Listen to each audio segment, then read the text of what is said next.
la mostra è nata appunto nel 1976 dalla Pro Loco di Fregona, che ha proprio iniziato la sua attività con la mostra del Torchiato. Poi negli anni varie vicissitudini, però la mostra è sempre stata fatta ed è stata portata ad un certo livello grazie all'impegno anche dei produttori, della cantina produttori, che proprio 10 anni fa ha inaugurato questo posto, che è il centro di appassimento, dove le uve appunto vengono tenute nelle cassette per il tempo necessario, e in occasione dei 10 anni ha anche costituito una cooperativa, la proprio cooperativa produttori di Fregona, e quindi ci sarà un momento il 19 mattina dove verrà celebrato insomma questo anniversario. La cooperativa è nata per valorizzare il prodotto, 7 produttori storici si sono messi assieme in allora, tra l'altro proprio per così sottolineare questo momento importante. Il Torchiato 10 anni verrà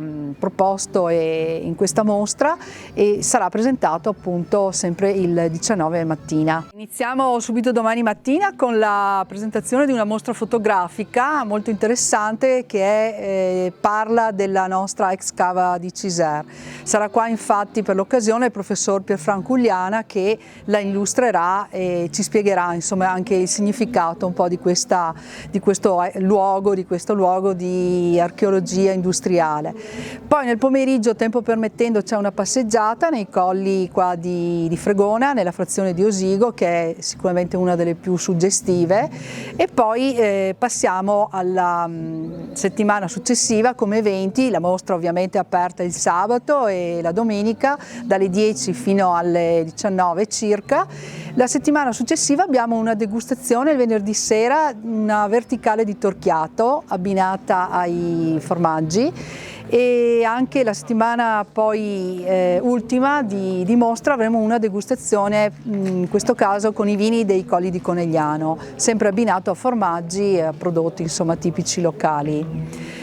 E la domenica 21 invece ci sarà la presentazione da parte del professor Angelo Costa Curta dei vitigni autoctoni del nostro territorio, e proprio le viti nostrane con cui anche si fa il Torchiato. Io naturalmente invito tutti alla mostra perché vale la pena. Abbiamo abbinato anche dei formaggi e dei piccoli piatti insomma della cicchetteria ai vini, ed è un modo per conoscere il territorio. I panorami sono molto belli e sicuramente ce la metteremo tutta insomma per essere accoglienti e per far trovare ai visitatori quello che pensano insomma di trovare. Di anno in anno possiamo dire che anche questa mostra ha un'evoluzione.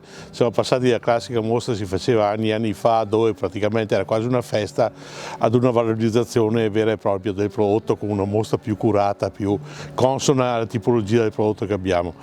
È un prodotto, come tutti sanno ormai, la cui realizzazione comporta un impegno non indifferente, e farlo al giorno d'oggi, dove con il territorio del Prosecco circostante che offre naturalmente un reddito maggiore con un minore impegno, questi produttori preferiscono ancora portare avanti la loro tradizione, che comporta sicuramente sacrifici maggiori ed anche minori introiti, diciamo, economici. Quindi io li ho considerati dei veri e propri eroi in questo senso. E così speriamo in una continuazione di questo anche per i prossimi anni, sempre con un risultato maggiore.